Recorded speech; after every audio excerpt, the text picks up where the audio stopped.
La Biblia. La Biblia. La Sagrada Escritura. En versión novelada para ti. Amigas, amigos, muy buenas tardes y bienvenidos a En tu Camino, en este día en que dedicamos el tema a cimentar nuestra fe. Hoy escucharemos el libro de Esther y como introducción recordemos que, aunque Dios sacó al pueblo de Israel de la esclavitud de Egipto, lo condujo a la tierra prometida y le concedió los reyes que le pedía, el pueblo no respondió como debería. Esto hizo que Dios permitiera que su pueblo fuera llevado al exilio durante 70 años. Sin embargo, cuando el pueblo se arrepintió de sus faltas, Dios lo perdonó y le concedió que regresara a Jerusalén y reconstruyera la ciudad. El libro de Esdras nos habla de los dos primeros grupos que regresaron a la ciudad santa. El primero reconstruyó el templo y el segundo regresó con Esdras, que enseñó a los israelitas los mandamientos de Dios. El siguiente libro, el libro de Nehemías, nos habla del tercer grupo y cómo Nehemías no solo ayudó a reconstruir las murallas, sino la fidelidad a Dios. El libro de Esther que hoy te presentamos nos narra una historia que se desarrolló aproximadamente 460 años antes de Cristo, en la época en que algunos judíos regresaron del exilio de Babilonia a Jerusalén, pero otros se quedaron en Persia. El libro de Esther.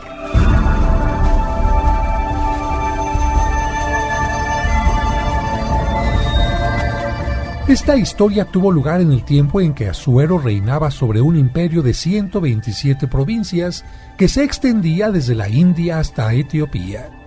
Tenía establecido su gobierno central en la ciudadela de Susa.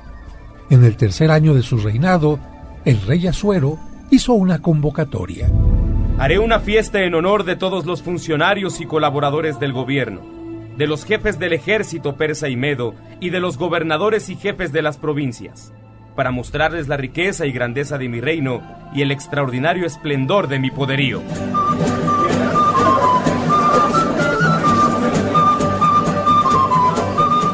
La fiesta duró medio año y por si hubiera sido poco, al terminar esta, el rey dio otra que duró 7 días en el patio del jardín del Palacio Real. Todos los que vivían en la ciudadela de Susa, tanto los más importantes como los menos importantes, fueron invitados. ¡Qué belleza! El patio está adornado con finas cortinas blancas y azules, sostenidas por cordones de lino color púrpura que pasan por anillos de plata y están sujetas a unas columnas de mármol. También han puesto divanes de oro y plata, y el suelo estaba embaldosado con piedras finas, nácar y mármol blanco y negro. Las bebidas se servían en copas de oro, cada una de ellas de diferente forma, y el vino corría en abundancia, como corresponde a la generosidad de un rey. Sin embargo, el monarca había dado una orden a los jefes de los camareros de palacio. No obliguen a nadie a beber, que cada invitado tome lo que quiera. Por su parte, la reina Vasti dio también un banquete a las esposas de los invitados en el palacio del rey Asuero.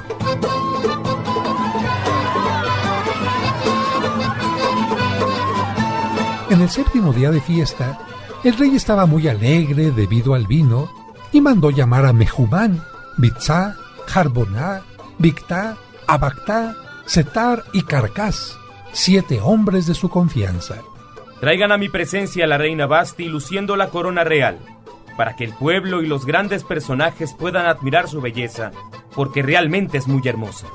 Pero como la reina se negó a cumplir la orden que el rey le había dado, este se enojó y lleno de ira consultó a los entendidos en cuestiones de leyes que formaban parte del Consejo Real y ocupaban altos cargos en el gobierno de la nación. Ellos se presentaron con Memucán, el más sabio, a la cabeza. De acuerdo con la ley, ¿qué debe hacerse con la reina Vasti por no obedecer la orden que le di por medio de mis mensajeros? La reina Vasti no solamente ha ofendido a su majestad, sino también a todas las autoridades y a toda la población de las provincias del rey Asuero.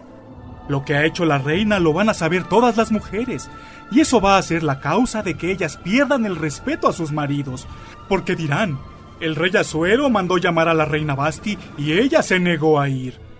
Cuando las esposas de los funcionarios de Persia y de Media se enteren de lo que ha hecho la reina, lo van a discutir hoy mismo con sus maridos, y eso traerá desprecio y disgustos. Por lo tanto, si a su majestad le parece bien, que se dé a conocer el siguiente decreto real y que quede registrado entre las leyes de los persas y los medos para que no sea anulado. Este sería el decreto.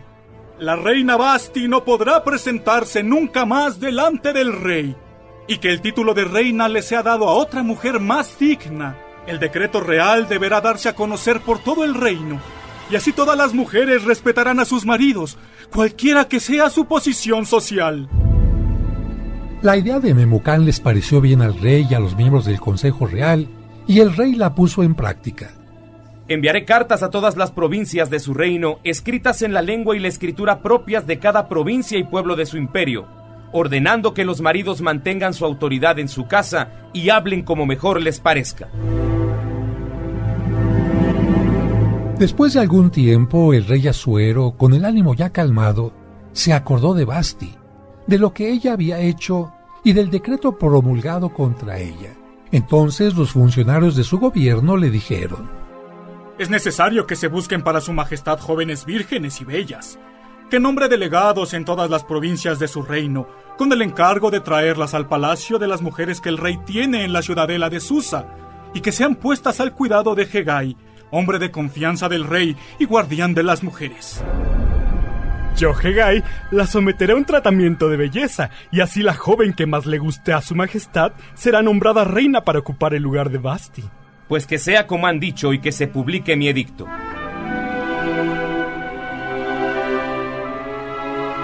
En la ciudadela de Susa vivía un judío llamado Mardoqueo, de la tribu de Benjamín. Era uno de los muchos que el rey Nabucodonosor de Babilonia había desterrado de Jerusalén junto con Jeconías, rey de Judá.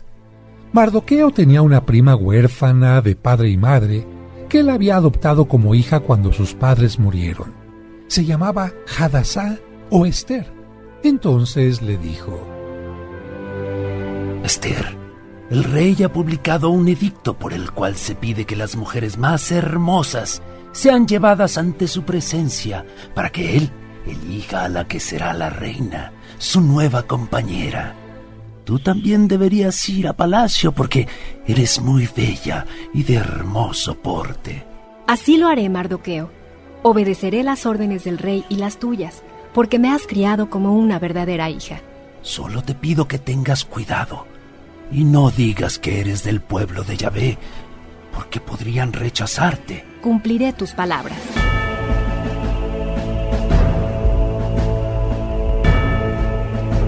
De todas las regiones, incluso las más alejadas, llegaron muchas jóvenes al palacio real de la ciudadela y fueron puestas bajo el cuidado de Hegai. Todas por su belleza merecerían ser la nueva reina, pero entre todas ustedes sobresales tú. Acércate y dime quién eres. Soy Esther. La joven agradó mucho a Hegai y se ganó tal estimación que él la sometió enseguida a un tratamiento de belleza y le dio los mejores alimentos. Lleven a Esther a las mejores habitaciones del Palacio de las Mujeres y que 7 de las mejores criadas que hay en el Palacio Real se dediquen a su servicio. Esther no dijo nada sobre su raza ni su familia, porque Mardoqueo le había ordenado que no lo hiciera. Y él se paseaba todos los días frente al patio del Palacio de las Mujeres para saber si ella estaba bien y cómo la trataban. Y además, para enterarse, preguntó: Disculpe, guardia, ¿qué es lo que hacen con las jóvenes que han sido convocadas? Todas las jóvenes son sometidas a un tratamiento de belleza durante 12 meses. Los primeros 6 meses se les unge el cuerpo con aceite de mirra y los 6 meses restantes con perfumes y cremas de los que usan las mujeres. Terminado el tratamiento, cuando llega su turno, cada una es presentada ante el rey Asuero y se le permite llevar al palacio real todo lo que pida. ¿Eso es todo? No, la joven en turno debe ir al palacio real por la noche y a la mañana siguiente pasa a otra sección del palacio de las mujeres, donde están las concubinas. Después de eso ya no vuelve a presentarse ante el rey, a menos que a él le haya agradado y la mande llamar. Cuando tocó el turno para que Esther se presentara ante el rey, solo llevó lo que le había indicado Hegai. Ya se había ganado la simpatía de todos los que la trataban, y cuando el rey la recibió, se enamoró de ella como nunca se había enamorado, por lo que, en lugar de Basti, la nombró reina y le puso la corona real. Para celebrar a la nueva reina daré un banquete en su honor, invitando a todos los funcionarios y colaboradores del reino. Pero además, para mostrar mi alegría, rebajaré impuestos a las provincias y repartiré muchos regalos, como corresponde a la generosidad de un rey.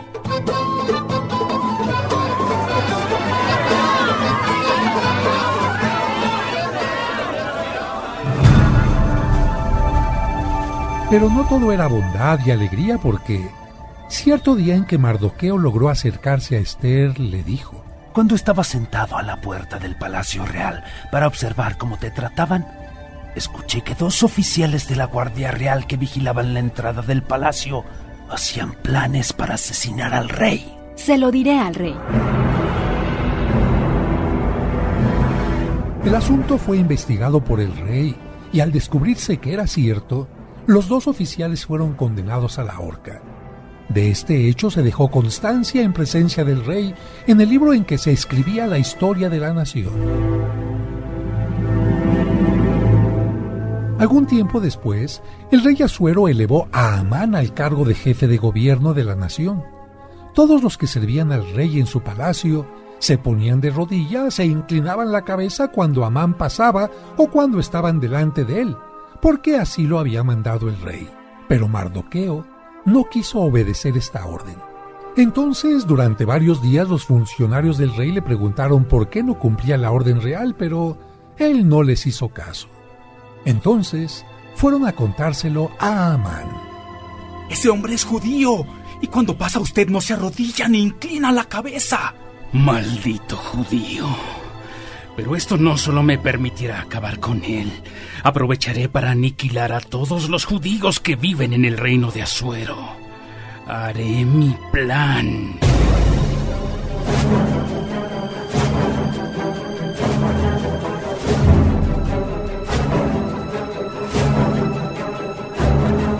Cuando llegó el tiempo oportuno para sus planes, Amán le dijo al rey: Entre todos los pueblos que componen las provincias del reino de su majestad, hay uno que vive separado de los demás. Tienen leyes distintas de las de otros pueblos y no cumplen las órdenes reales. No conviene al rey que este pueblo siga viviendo en su reino. Por lo tanto, si le parece bien, haga publicar un decreto que ordene su exterminio, y yo por mi parte entregaré a los funcionarios de Hacienda 330,000 kilos de plata para el tesoro real. Entonces el rey se quitó su anillo y se lo dio a Amán, enemigo de los judíos, para que pudiera sellar el decreto. Puedes quedarte con la plata, y en cuanto a ese pueblo, haz con él lo que mejor te parezca. A los pocos días... Escúchenme, secretarios del rey, y escriban estas órdenes a los gobernadores regionales y provinciales y a las autoridades de cada nación. Deberán hacerlo en la escritura y la lengua propias de cada provincia y pueblo, firmadas en nombre del rey Asuero y selladas con el sello real. Y pongan mucha atención. En ellas se ordena destruir por completo y en un solo día a todos los judíos, sean jóvenes o viejos, niños o mujeres, y apoderarse de todos sus bienes.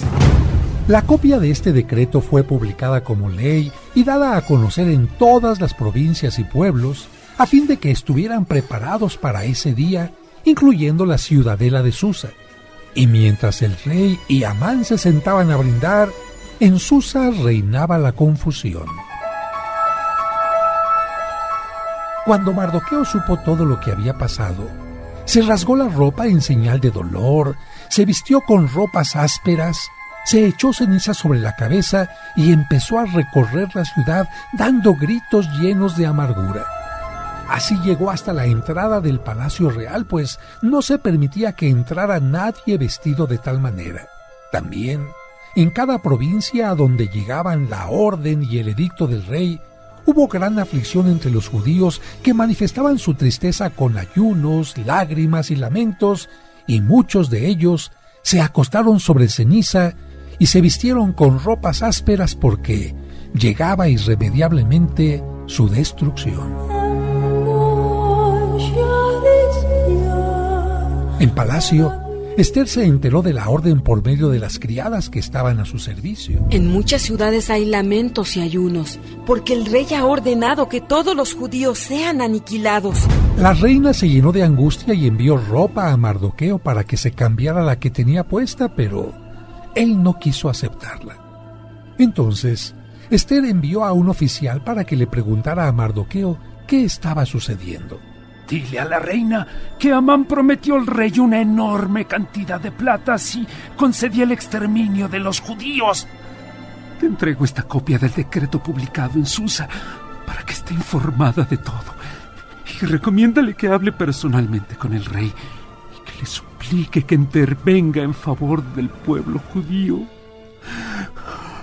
Hatak regresó y le contó a Esther lo que Mardoqueo le había dicho.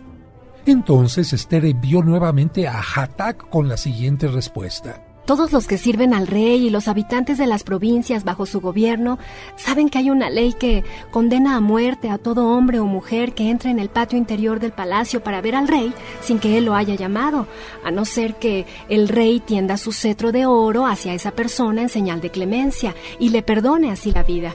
Por lo que a mí toca, hace ya 30 días que no he sido llamada por el rey. Cuando Mardoqueo recibió la respuesta de Esther, le envió este otro mensaje. No creas que por estar en el palacio real vas a ser la única judía que salve la vida. Si ahora callas y no dices nada, la liberación de los judíos vendrá de otra parte, pero tú y la familia de tu padre morirán.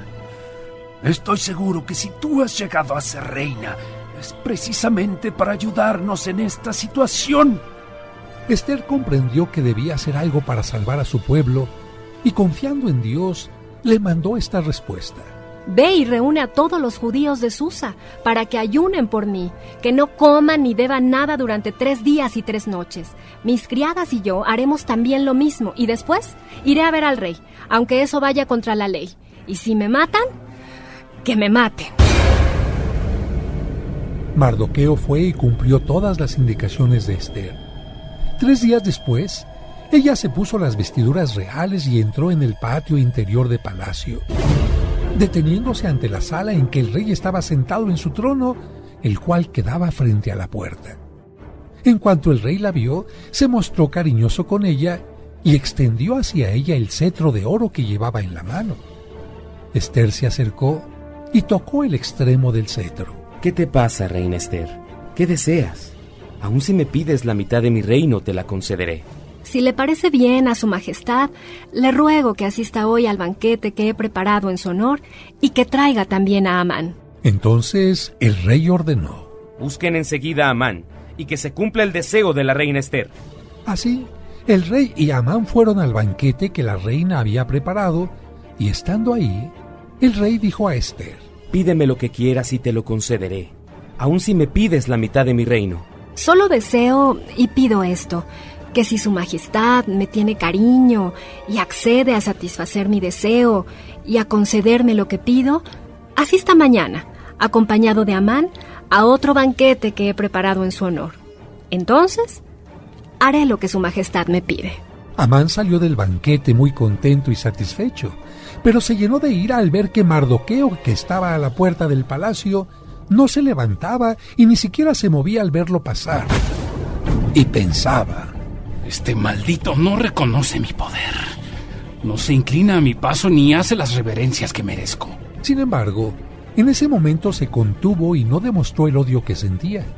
Pero cuando llegó a su casa mandó llamar a sus amigos y a Zeres, su mujer, y habló con ellos de sus grandes riquezas, de los muchos hijos que tenía y de cómo el rey lo había distinguido entre sus funcionarios y colaboradores, dándole un puesto superior al de todos ellos.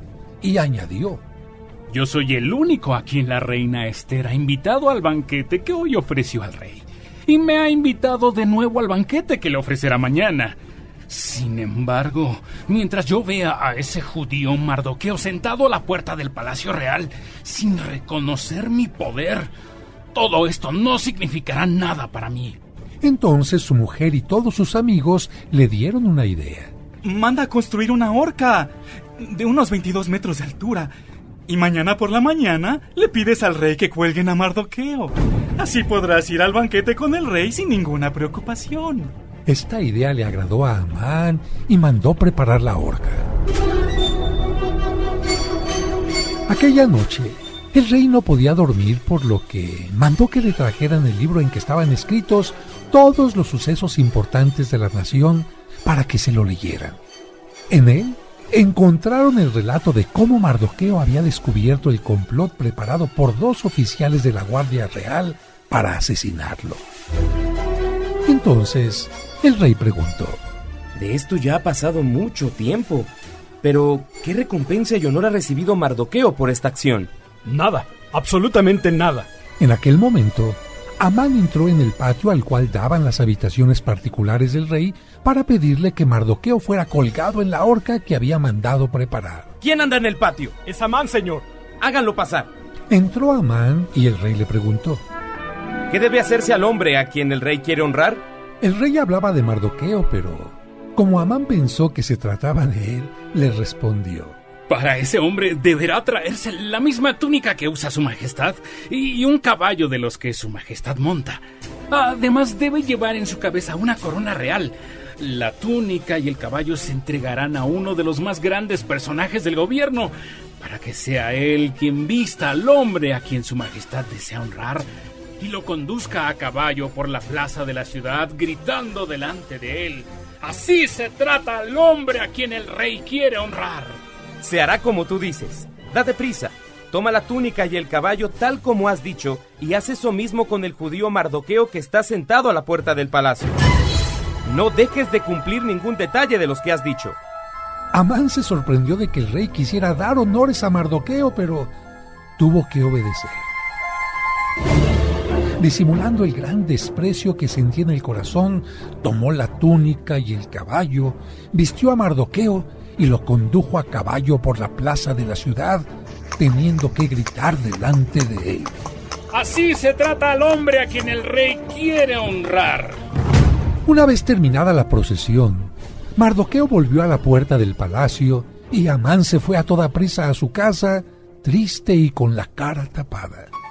Allí les contó a su mujer y a sus amigos todo lo que había pasado. Si ese Mardoqueo ante el cual has comenzado a perder autoridad es judío, no podrás vencerlo, sino que fracasarás por completo. Todavía no habían terminado de hablar cuando llegaron los criados que estaban al servicio personal del rey para llevar inmediatamente a Amán al banquete que Ester había preparado. El rey y Amán fueron al banquete. Y también en este segundo día, dijo el rey a Ester durante el banquete: Pídeme lo que quieras y te lo concederé, aun si me pides la mitad de mi reino. Si su majestad me tiene cariño y si le parece bien, lo único que deseo y pido es que su majestad me perdone la vida y la de mi pueblo, pues tanto a mi pueblo como a mí se nos ha vendido para ser destruidos por completo. Si hubiéramos sido vendidos como esclavos, yo no diría nada, porque el enemigo no causaría entonces tanto daño a los intereses de su majestad. ¿Quién es y dónde está el que ha pensado hacer semejante cosa? El enemigo y adversario es este malvado, Amán. Al oír esto, Amán se quedó paralizado de miedo ante el rey y la reina. Asuero se levantó lleno de ira y, abandonando la sala donde estaban celebrando el banquete, salió al jardín del palacio, pero Amán, al darse cuenta de que el rey había decidido condenarlo a muerte, se quedó en la sala para rogar a la reina Ester que le salvara la vida.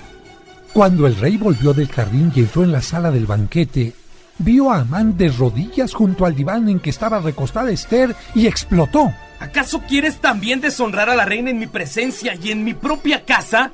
Tan pronto como el rey hubo pronunciado estas palabras, unos oficiales de su guardia personal cubrieron la cara de Amán.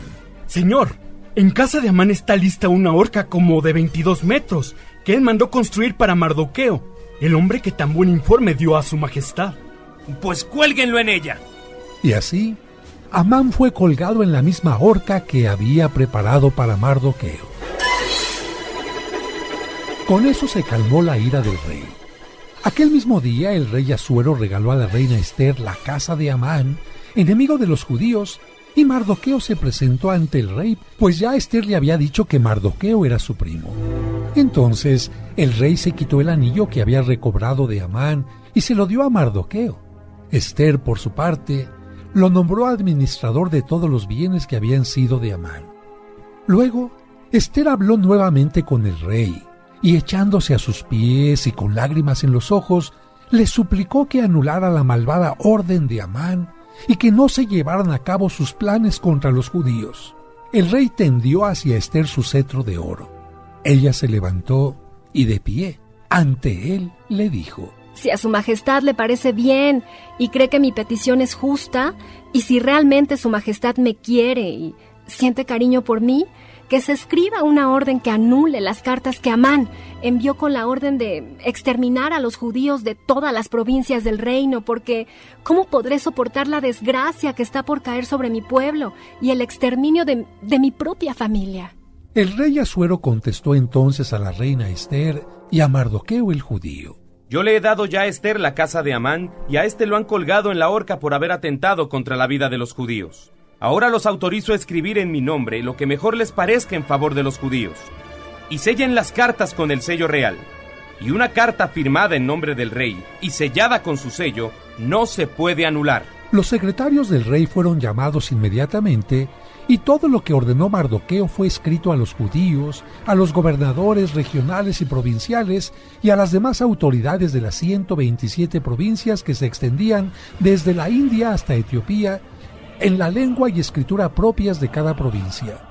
También a los judíos se les escribió en su lengua y escritura. Las cartas fueron firmadas en nombre del rey Asuero, y después de sellarlas con el sello real, fueron enviadas por medio de correos que montaban veloces caballos de las caballerizas del rey. Los judíos se pusieron felices. ¡Miren! En esa carta el rey nos autoriza para que en las ciudades que vivimos podamos reunirnos para defender nuestras vidas y matar, destruir, exterminar y apoderarnos de los bienes de la gente armada de cualquier pueblo o provincia que nos ataque, sin respetar a sus mujeres ni a sus niños. Y esto debe hacerse en todas las provincias del rey Asuero el día 13 del mes de Adar. Una copia de la orden debía ser publicada como ley y dada a conocer en todas las poblaciones y provincias para que, el día estipulado, los judíos estuvieran preparados para vengarse de sus enemigos.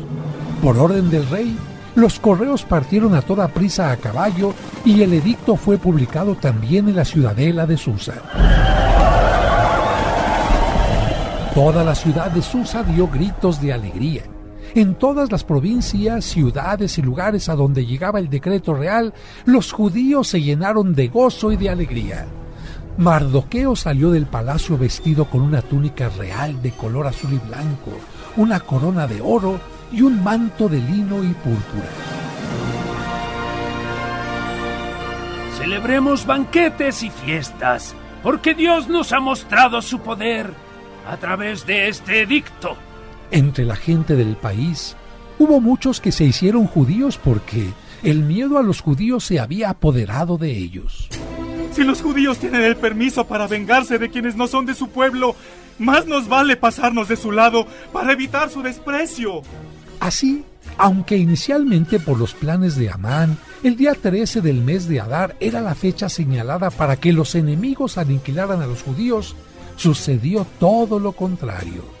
En todas las provincias del rey Asuero, los judíos se reunieron en las ciudades donde vivían para atacar a los que habían querido su desgracia. No hubo nadie que se enfrentara con ellos porque el terror se había apoderado de todos los pueblos. Todas las autoridades de las provincias, los gobernadores regionales y provinciales y los que ocupaban altos cargos en el gobierno apoyaban a los judíos por miedo a Mardoqueo, pues él era ya un gran personaje en el palacio real y su fama se había extendido por todas las provincias y cada día tenía más poder. Hemos acabado al filo de espada con todos nuestros enemigos. Los hemos exterminado por completo, incluyendo los 10 hijos de Amán. Aquel mismo día, cuando el rey se enteró del número de muertos en la ciudadela de Susa, le dijo a la reina Esther: Los judíos han matado a 500 hombres y a los 10 hijos de Amán en la ciudadela de Susa. ¿Qué más habrán hecho en las otras provincias del reino? Dime qué más deseas y te lo concederé. Si a su majestad le parece bien, que se permita que se cuelguen en la horca los cuerpos de los 10 hijos de Amán. Que se haga como tú lo pides. El rey publicó el decreto en Susa y los cadáveres de los 10 hijos de Amán fueron colgados. Los judíos que vivieron en Susa se volvieron a reunir el día 14 del mes de Adar y pusieron fin a sus enemigos en esa ciudad, pero no tocaron sus bienes. Los que vivían en las otras provincias defendieron sus vidas y también aniquilaron a quienes querían asesinarlos, pero no tocaron sus bienes.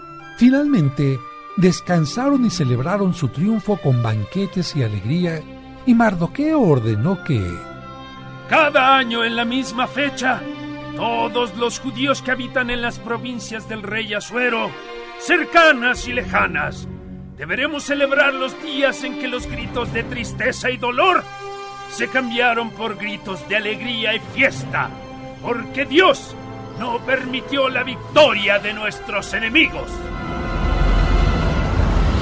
Durante la celebración llamada Purim, no deberían faltar banquetes, intercambio de regalos y las limosnas dadas a los pobres.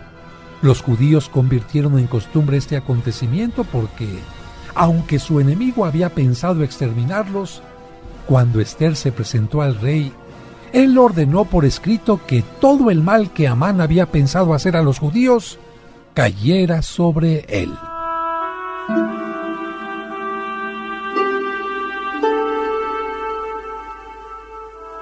El libro lleva el nombre de su personaje principal y relata el inicio de una de las fiestas que hasta nuestros días continúan celebrando los judíos, la fiesta del Purim, con la que recuerdan cómo Dios salvó al pueblo de ser destruido.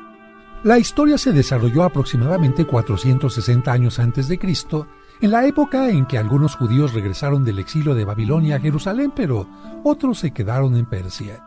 El libro comienza en el palacio del rey Asuero en Susa, Persia. El rey quería que la reina Vasti fuera parte de una gran celebración, pero como la reina no quiso acudir, fue castigada y echada del palacio. Cuando el rey vio a la bella Ester, sin saber que era judía, la convirtió en la nueva reina. Mardoqueo, el tío de la joven, le aconsejó que no dijera que ella era judía, y ella guardó el secreto. En cierta ocasión, Mardoqueo se enteró de un complot contra el rey y se lo hizo saber a Ester. Ella informó de esto a Asuero, y así el rey salvó su vida. El orgulloso Amán, capitán de los príncipes, se molestó porque Mardoqueo no le rendía honores y cuando se enteró que era judío, hizo un plan para que el rey lo ahorcara y además ordenara la muerte de todos los judíos. Así, mandó construir una enorme horca. Pero los planes de Amán se truncarían porque el rey se enteró que ante aquel antiguo complot en contra suyo, Mardoqueo era quien le había salvado la vida. Además, Ester se enteró de los planes de Amán y logró que, en lugar de Mardoqueo, fuera Amán el ejecutado en la horca. Gracias a ella y a Mardoqueo, los judíos no solo no fueron exterminados, sino pudieron deshacerse de todos sus enemigos. Mardoqueo llegó a ser el hombre más importante después del rey, y el pueblo decidió recordar, anualmente, la liberación del exterminio con la fiesta del Purim. El libro de Ester nos permite hablar del Purim, una de las fiestas más importantes que tienen los judíos hasta nuestros días, y es importante recordar que, como ellos no reconocen a Cristo como el Mesías, el Salvador del mundo, se siguen rigiendo por el Antiguo Testamento, a diferencia de los católicos que, al aceptar a Cristo como el Mesías, el Salvador del mundo, centramos nuestras fiestas en el Nuevo Testamento. Y por ello, ya no celebramos los ritos o fiestas mencionadas en el Antiguo Testamento. Por poner un ejemplo, para los judíos es muy importante la fiesta de la circuncisión, la purificación de la mujer a los 40 días del parto y el descanso del Shabbat o sábado. En cambio, para los cristianos es importante no la circuncisión sino el bautismo. Y como Cristo nos ha enseñado que una mujer no queda impura por haber dado a luz, no celebramos la fiesta de los 40 días del parto, entre otras cosas. Ellos, al no reconocer a Cristo como el Hijo de Dios, no celebran su nacimiento en Navidad. Y aunque judíos y cristianos celebramos la Pascua, para ellos, la Pascua solo recuerda la salida de su pueblo de la esclavitud de Egipto, mientras que para nosotros nos recuerda eso, pero sobre todo la resurrección de Jesucristo. Gracias por haber escuchado un capítulo más de La Biblia. La Biblia.